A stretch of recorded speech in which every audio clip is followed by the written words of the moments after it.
castigo al que se va del lugar que está asignado. Socialmente. El castigo solamente de, por ejemplo, en una fila de niñas y niños para entregar regalos, pasarlo de una fila a la otra. Vos ponete, estás equivocado. No, no estoy equivocado, quiero la ollita. Digamos, pero hay una, inclusive hasta una vergüenza pública que el niño tiene que pasar porque quiere la ollita y no quiere el juego de pelota paleta. ¿No? Entonces hay una sanción del término de lo simbólico. Que, sí. Perdón, y las mujeres que se definen por jugar al fútbol. Cuando ¿También? le dicen a la familia, llévame a mí al club para el fútbol. O que les gusta el fútbol. Por eso, porque les gusta. Que porque les da gusta el placer fútbol no mirar, para jugarlo. A mí me gustaba, siempre A me mí, gustó mucho el yo- fútbol como juego estratégico. Yo me acuerdo, pero te estoy hablando hace 20 años atrás, mis vecinos, o sea, mira, horrorizado o asombrado, porque te tendrías que asombrar de que a mí me gusta cómo juega la delantera de tal equipo, qué mal que juega, digamos, el equipo del arco para allá. O sea, eso es como asombroso. ¿Por qué? Sí. O también decir, bueno, mira, la verdad, este partido no me interesa porque estará jugando la selección, pero este equipo a mí no me gusta cómo juega y me voy con mis amigas al cine. Porque también está eso como estereotipo. Si el varón juega al fútbol, la mujer le tiene que romper las pelotas. ¿Por qué? La mujer podemos tener otro plan, ¿no? O sea, el varón no tiene por qué estar atajándose, ni yo como mujer tengo, ahí juega la violencia simbólica, ¿no? Tengo que molestarme porque mi pareja mira fútbol. ¿Por qué? Porque hoy en día tenemos un montón de cosas las mujeres para hacer, aparte de romperle los quinotos a los varones, que es el lugar en que simbólicamente, leanlo después de este texto, nos han puesto siempre. En esta cuestión de la violencia simbólica, que dice Bourdieu, no es una violencia menor que la física. Ojo el piojo con esto. Cuando Bourdieu piensa en la violencia simbólica, no está pensando que es una violencia menor a la física. No. Es una violencia que tiene tanta entidad como la física. ¿Por qué? Porque domina, subsume, reprime, pone en el lugar del colonizado permanentemente la lógica que desobedece a la lógica patriarcal. Y eso es violento. Siempre, sin que medie el golpe, puede ser más nocivo que el mismo golpe. Tampoco quiere decir esto que el golpe no tiene efecto y no debe ser sancionado. Pero, oh casualidad, que todos los cuerpos de leyes, bueno, ahora vamos a hablar, hay algunos que ya no, por ejemplo, pero la mayoría de los cuerpos de leyes ponen en delito solamente la violencia física, ¿no? Y anda a hacer una denuncia a la comisaría de la mujer, no te estoy hablando a la policía, de que tu marido te dijo, conchuda, perdón la expresión, pero sucede y eso es, ¿no? ¿Por qué no lavas los platos? Te mandan de vuelta, si no tenés una marca, si no estás quemada, si no estás... Listo, no tenés posibilidad, digamos, de que eso sea visto como un delito. ¿Se entiende? Hoy en la ley de violencia en contra de las mujeres está visto como un delito. Ahora, ¿qué pasa? No está tipificada la sanción. ¿No? Entonces, ¿a dónde denuncio? ¿Cómo denuncio? Denuncio cuando ya estoy en las últimas etapas, cuando ya llegamos de la violencia simbólica al femicidio o directamente a la violencia física, ¿no? Y aún así, actuando en la violencia física, fíjense lo difícil que es llevar eso al terreno de la transformación social. Porque ¿qué surge? La orden de restricción, el varón por fuera, digamos, de supuestamente una orden de restricción que no se cumple. Porque no tenés las 24 horas y que le ponen la pulserita a la mujer o el timbre antipánico a la mujer. Y la pulserita, ¿para qué te sirve? En 10 minutos una persona violenta, sacada, digamos, porque fue desautorizado en su virilidad y necesita reponer, digamos, su masculinidad de esa manera, y te mata. O te agarra un hijo, como pasó en Rosario hace poco, y se sube a la terraza y te amenaza con que va a tirar la criatura desde la terraza. Esas cosas pasan. O sea, en algunos estados de Estados Unidos eso es carcelable. Ellos van directamente, no en todos. Vieron que cada estado de Estados Unidos tiene sí. su Es ley carcelable, me decís. sí. Ajá. cuando se comprueba esto, digamos, de que una persona acosa, por ejemplo, o entra a la casa sin permiso y hay acoso hacia los hijos, es cancelable. Claro. Y por ahí de lo que hablábamos hoy de la violencia simbólica, por ahí lo que yo puedo observar, ¿no?, en los adolescentes de hoy en día, que no es tanto, digamos, que ya las chicas solamente reciben esa violencia simbólica, sino que le responden de la misma manera. Por ahí la gente las personas de otra generación o personas de 40 años, 30 y pico, sí, capaz que las chicas por ahí se quedaban más calladas o decían, bueno, tenían más tolerancia y más paciencia. Las chicas de ahora no, y está comprobado y demostrado cuando se agarran entre ellas, cuando se lechean afuera de la escuela, cuando se pelean con chicos. Por ahí es como que esa violencia simbólica ya está dado entre ambos, tanto varones como mujeres. Sí, pero la estructura es la misma, porque vos fíjate, surge, por ejemplo, las chicas se pelean y uno va a la pregunta de por qué se pelearon por un varón. Sí. Le cortan la cara a la chica más linda, Porque, claro, ¿no? Porque es competencia en el varón. Entonces la lógica sigue siendo la lógica patriarcal, competimos por el varón.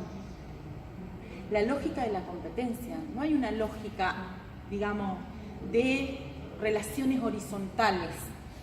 Por eso cuando decimos el patriarcado inunda todo esto, decir, bueno, a las mujeres les pasa eso. Sí, les pasa eso por esta cuestión simbólica de seguir reproduciendo y representando un papel dentro del mismo patriarcado, ¿no?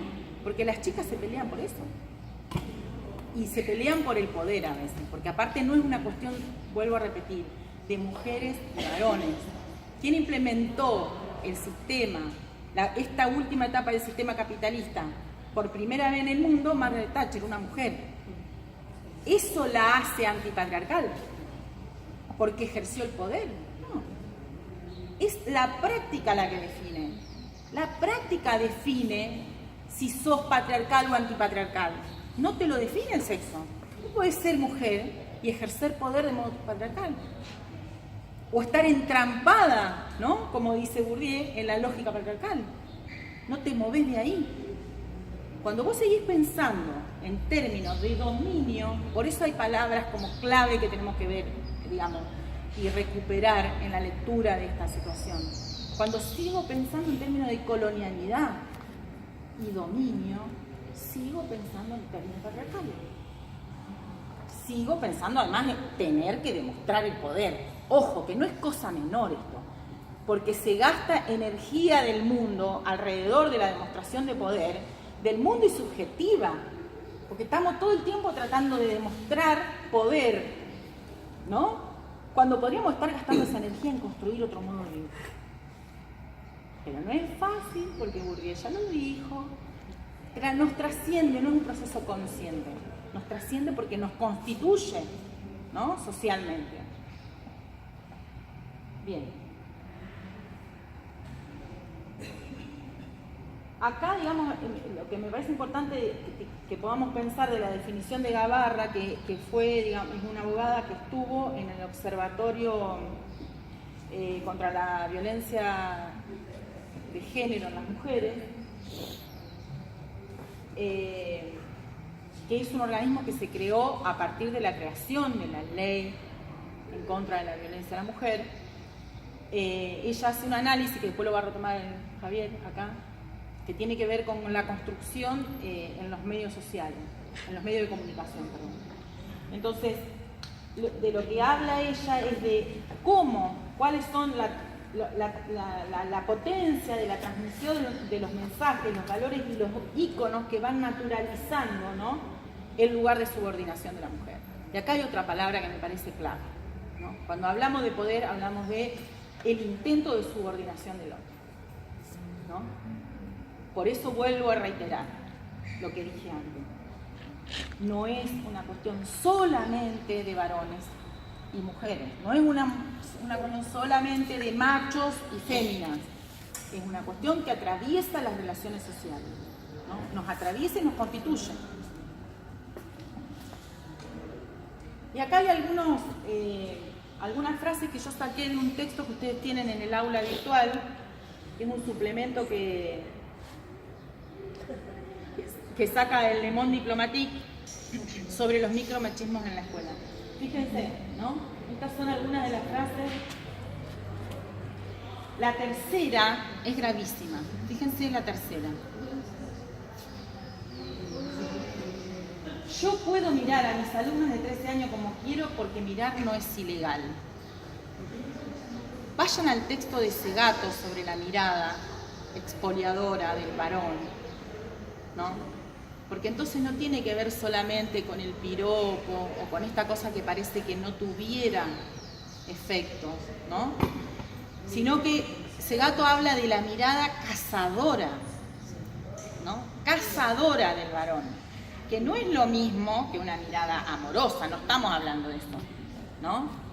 Esto es gravísimo. Yo puedo mirar a mis alumnas de 13 años como quiero porque mirar, no, como quiero no. Como quiero no. Es una alumna de 13 años, o es una alumna de 20 o de 30, no importa. Vamos, ¿qué pongo en esa mirada? ¿No? Porque también tenemos los compañeros que te dicen, y bueno, ahora, a partir de esto, yo no abrazo nunca más a una alumna. No me le acerco. O el maestro varón de 30 años de antigüedad que me dice, yo tenía reaprendido, como si se rompía una lamparita en el baño de mujeres, yo iba con la directora, con la vice o con una compañera mujer. Porque si una nena entraba y yo como varón estaba solo en el baño, yo corría riesgo. Te dice un maestro, un compañero de 30 años de antigüedad, ¿no? Como el oficio de ser varón en un oficio de mujeres, que también tiene que ver con la construcción de género, segunda mamá, dejamos afuera todo el trabajo de profesionalización del docente y somos la segunda mamá. Digamos, primero, ¿qué entendemos por mamá? Segundo, ¿qué sería la segunda mamá? Y tercero, ¿qué lugar ocupa el varón como maestro ahí? Pero fíjense cómo opera el patriarcado para cortar la posibilidad de generar otro vínculo, ¿no? Porque una persona que te dice eso, que justifica la mirada expoliatoria sobre la mujer, ubica a todos los varones en ese lugar y ubica al varón en un lugar de no poder tener vínculos afectivos con sus alumnas, por ejemplo. Y va coartando la posibilidad de generar otra sociedad posible. Otra sociedad posible, porque la otra sociedad posible es la del vínculo amoroso, es la del vínculo posible en términos de que yo estoy mirando al otro amorosamente y construyo vínculos desde ahí, con el varón y con la mujer, en una situación de paridad, ¿no? Entonces fíjense cómo opera esta violencia simbólica con la imposibilidad de ir generando otra cosa. El mismo mecanismo, ¿no? La rueda. Bueno, y en la última frase, porque ellos no saben cuidar a los chicos, las madres y nosotras nos ocupamos, era sobre la formación de un espacio, la creación de un espacio para cuidar a los niños, fíjense después en el texto, en un momento de formación de las mujeres y los varones. O sea, se creaba como una especie de guardería de la que estaban a cargo las mujeres. ¿Cuántas veces nosotros decimos eso? ¿Cuántas veces nos encontramos diciendo a la hija mujer, cocina vos, chequea vos, porque el varón no sabe? Y cuando probamos le decimos al varón, y agarra la plancha y planchate la remera. Y la plancha, hasta a veces, porque esa es otra cosa que nos ha pasado, perdemos nuestro valor ahí como mujer, porque somos las mamás las que teníamos un valor en poder plancharle la camisa al hijo. Fíjense lo difícil que es desandar eso, ¿no? Nuestro valor puede estar puesto en otro lugar que no sea plancharle la remera al hijo, y el hijo puede planchar la remera. Y se corren los lugares justamente en esa práctica cotidiana. Pero hay que poder hacerlo, porque también hay que poder correrse de eso de que yo puedo hacer todo. Yo, mamá, te cocino de la mejor manera, yo, mamá, te plancho de la mejor manera. Nadie puede venir, y ahí viene la competencia. Cuando el nene se casa y la mujer cocina, yo me pongo en el lugar de la suegra, o, digamos, la nuera se pone a competir en quién cocina mejor. Hay un libro, no me acordar ahora el nombre, pero que tiene que ver con recetas de cocina muy interesante, de consejos a las mujeres, donde le dicen a la mujer, nunca cocines lo mismo que cocina tu suegra hasta que se muera. ¿Por qué? Porque nunca vas a cocinar como la mamá. Claro, porque nunca vas a cocinar como la Haga el esfuerzo que haga, jamás va a ser tan rica como la comida. Exactamente. Recetas culinarias para mujeres tristes, búsquenlo. Es un librito muy... Recetas culinarias para mujeres tristes. Entonces, uno de los secretos era eso. No cocines la misma comida que tu mamá, que la mamá de tu padre, hasta que se muera. Porque ahí después sí puede ser más rica que la de la mamá, por ejemplo, una vez que se murió. Pero fíjense en qué lugar, ¿no? Nos han puesto... Ahí, ¿no? Exactamente. Exactamente. Cocina, recetas para mujeres. Receta, sí. Es un librito chiquito, muy interesante. Bueno. El valor que tiene para mujeres tristes, claro, porque... Mujeres tristes. No, pero está bueno, es una crítica al machismo. Acá, digamos, yo lo que les propongo, en el texto de ese gato están todos los avances en legislación de la legislación en Brasil. Hice un reconto de algunas leyes importantes, digamos, a nivel de la cuestión de género en Argentina. Y fíjense que les puse en negrita la ley del Programa Nacional de Educación Sexual Integral. ¿Por qué? Porque nosotros somos docentes, ¿no? Y esa es una herramienta clave. No es el ABC, no es la Biblia, y esperemos que nunca tomemos ningún texto como la Biblia, ¿no? Es un texto, es una herramienta para poder pensar, y aparte es el amparo legal que tenemos para trabajar las cuestiones de género en la escuela. Porque ha habido muchas cuestiones, digamos, que atraviesan esto, ¿no? Por ejemplo, este discurso de no, yo no puedo hablar de aborto porque la religión me lo prohíbe, pero vos sos un agente del Estado, ¿no? Ahora, digo, en esto de obligar, tampoco vamos a obligar a una compañera, sino sí que pueda entenderse como parte de un trabajo donde yo tengo que pelear con esa heterogeneidad, pelear y disputar sentido con esa heterogeneidad de compañeros que realmente creen que por su pertenencia religiosa no pueden o no deben dar, digamos, un determinado contenido. Forma parte de la currícula. Obviamente que yo no me puedo agarrar de los pelos con una compañera que desde la religión me dice yo no quiero trabajar esto. Pero sí me ha pasado estar con compañeras que dicen, bueno, yo de este tema del aborto no voy a hablar, ¿podés acompañarme vos? Esa parte la podés dar vos, porque yo la verdad que no puedo. Bueno, perfecto. Puede hablar de violencia de género, puede hablar de un montón de cosas, no puede hablar de eso.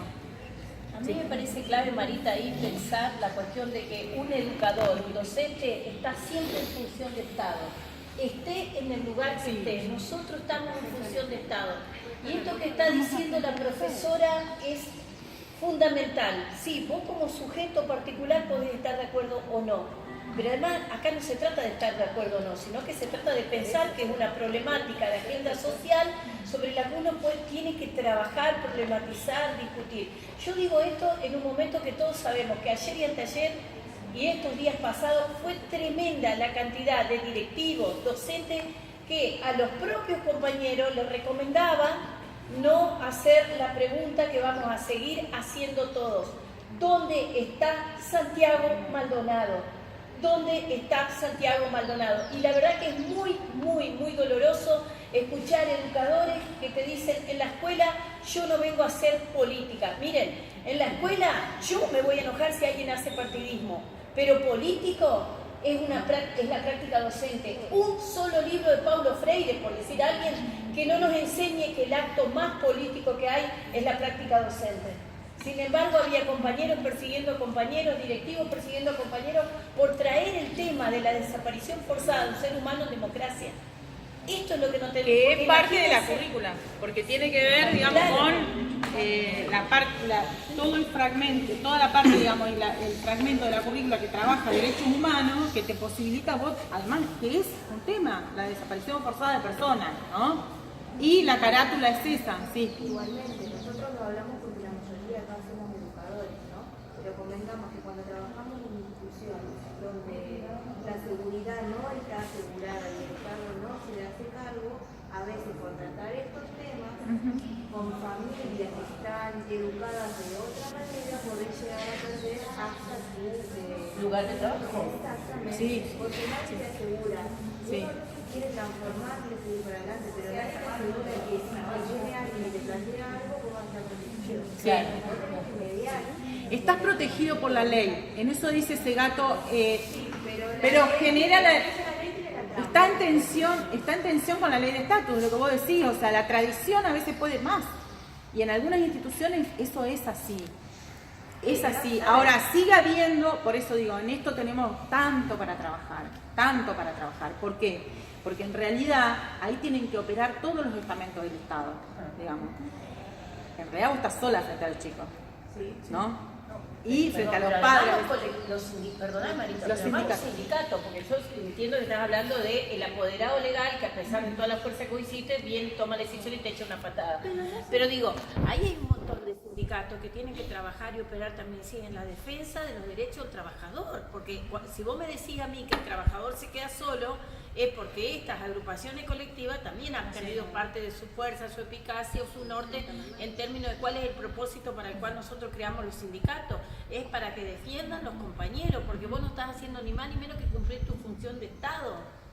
Pero ahí sumamos la fuerza de la Iglesia, digamos, el conservadurismo provinciano que padece y se hace un cóctel peligroso y pueden perder trabajo. Sí, eso está pasando. eso es real, me parece que hay que considerarlo. Y hay que considerarlo en términos de lo que veníamos hablando también, de lo estratégico. ¿Cómo haces vos cómo haces para meter la cuestión de género? ¿No? Es lo que siempre pasa, terminamos hablando desde el lado de la biología, de la ciencia natural, desarrollando el tema. Lo podés tomar en términos históricos y convocar a los papás, eso también te da la posibilidad de la ley de educación sexual integral, que es ley para las escuelas de gestión pública como de gestión privada. O sea, conocer, hay una herramienta, ¿no? El conocimiento es una herramienta liberadora. Conocer el cuerpo de leyes que te ampara te posiciona en otro lugar. Sí.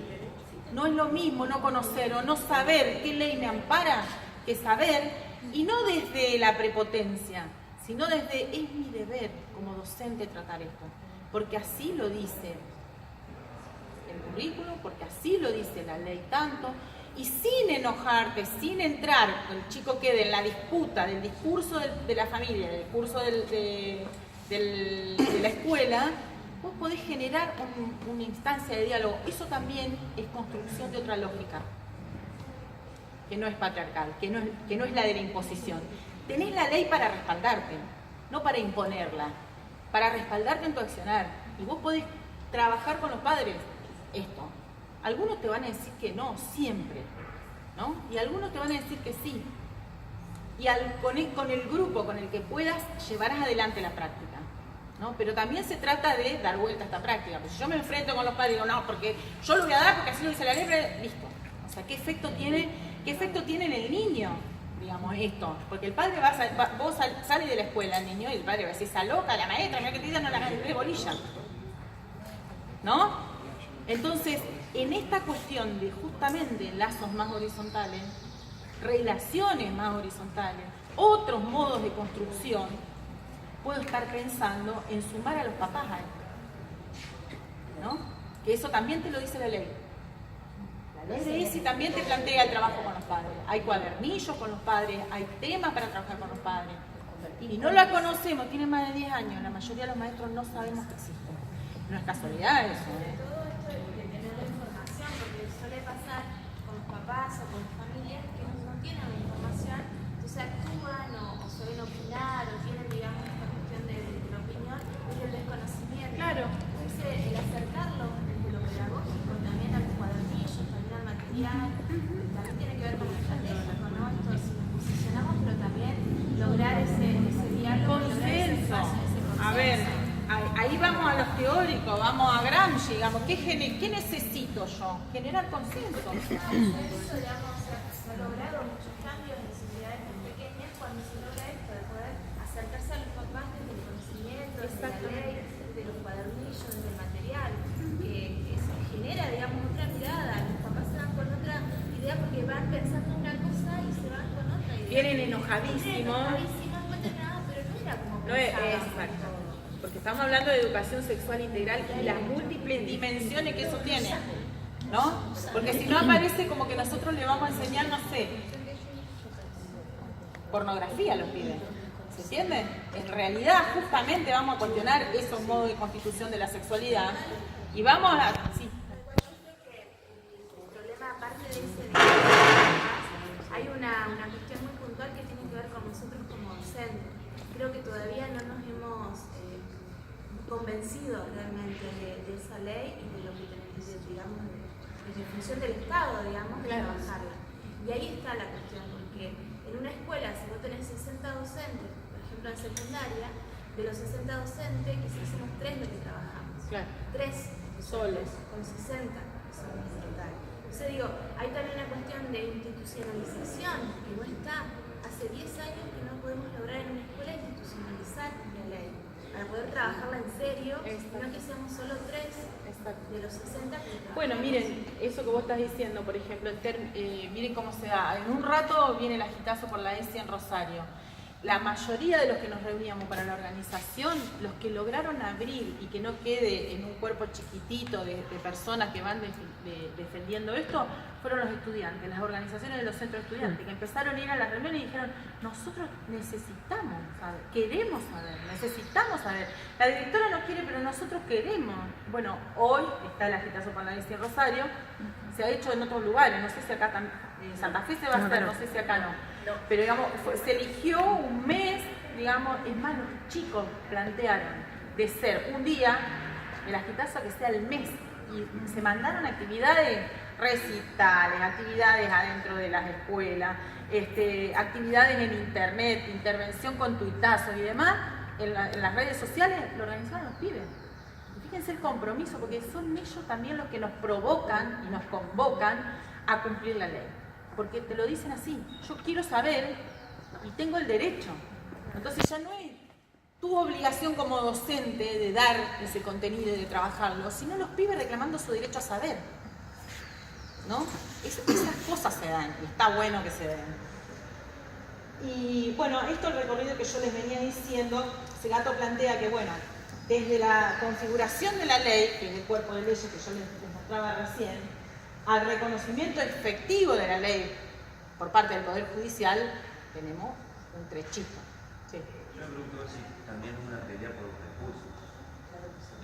Ahí lo tenemos. Sí. Sí. Presupuesto y políticas públicas. Sobre todo en un momento en que parece que los recursos... ¿Y cómo están vaciando? Porque el programa de la ESI a nivel nacional, que todavía faltaba llegar, digamos, como dice la compañera, a trabajar con un montón de compañeros, hoy no cuenta con recursos, ¿no? Entonces, la otra pata que plantea Segato es eso, bueno, desde las leyes después el reconocimiento por parte del Poder Ejecutivo para el cumplimiento de esas leyes en términos de género, a años luz, ¿no?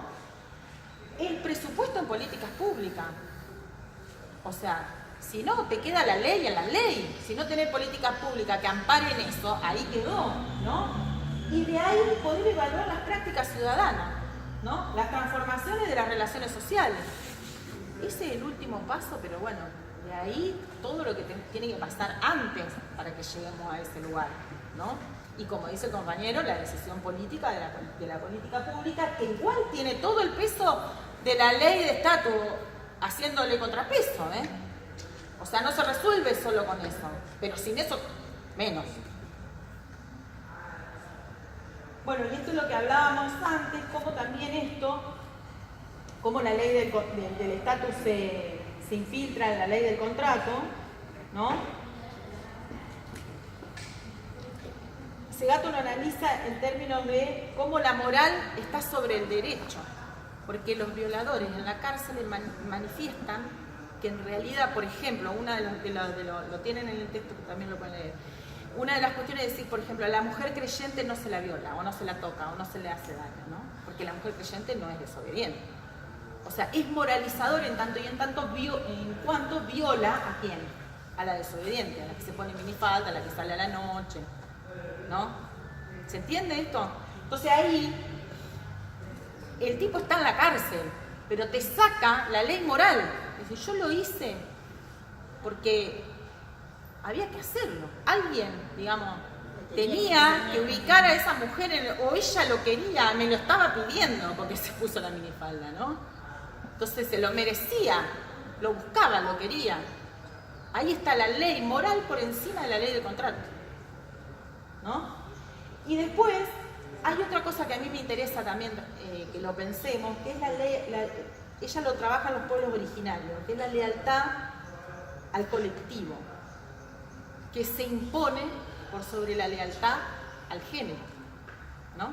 Entonces ella dice, en los pueblos originarios las mujeres silencian sus demandas para poner en relieve la demanda del colectivo étnico.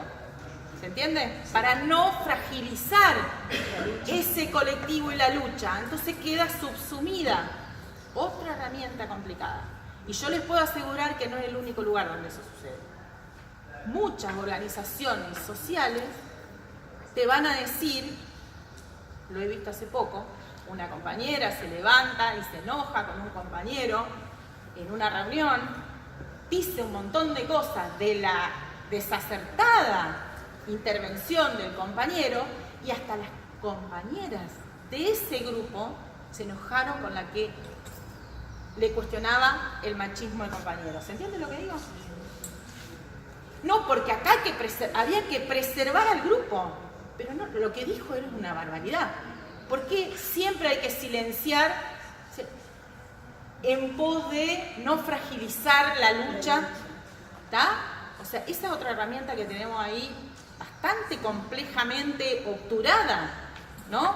Formamos parte de un colectivo, un partido político, ¿no? Yo digo algo en contra de una barbaridad que dijo un varón. Ah, pero no es el momento, compañera. No. Eso que quede para los adentro, te dice. ¿Los adentro cuáles serían? ¿Los 4? Y cuando vos me agarré cara a cara y me digas, che, ¿por qué me dijiste eso delante de todo el mundo? ¿No? Y encima yo me tengo que bancar que vos me digas que es desubicado, que yo te digo, ¿no? No estoy hablando de mí, pero digo, lo he visto en los partidos políticos, en distintos colectivos, ¿no? Cómo siempre se superpone la lógica de, digamos, la agrupación, ¿no? A la lógica de el género. Se parece a la lógica del espacio público y el espacio del hogar para la... Es verdad, Una tal cual. relación parecida, digamos. Tal cual, es verdad lo que estás diciendo. Sí. Críticas Las críticas para adentro, en lo público. No se cuestiona el macho. Bien. Sí. Yo pensaba en la Revolución Francesa, cuando se hace la Revolución Francesa, la lucha, el empoderamiento del pueblo, y por ejemplo Babet escribe el Manifiesto de los Iguales, ¿no? Ese manifiesto maravilloso que es el Manifiesto de los Iguales. Pero después, cuando las mujeres quisieron agregarse como mujeres luchando al lado de los hombres, se terminó la revolución, ¿eh? Olimpia, no me acuerdo el apellido. Olympe de Gouges. Ahí estás. Estaba todo bien hasta el Manifiesto de los Iguales. Claro, a ella la matan directamente, la decapitan en la guillotina, tal cual. Bueno, yo te digo que simbólicamente Viene de atrás. a todas las mujeres rebeldes nos decapitan todos los días. Yo les puedo asegurar Ella que es una metáfora el de lo que orden, puede pasar digamos. si no obedecer el orden patriarcal. no, el orden es terrible.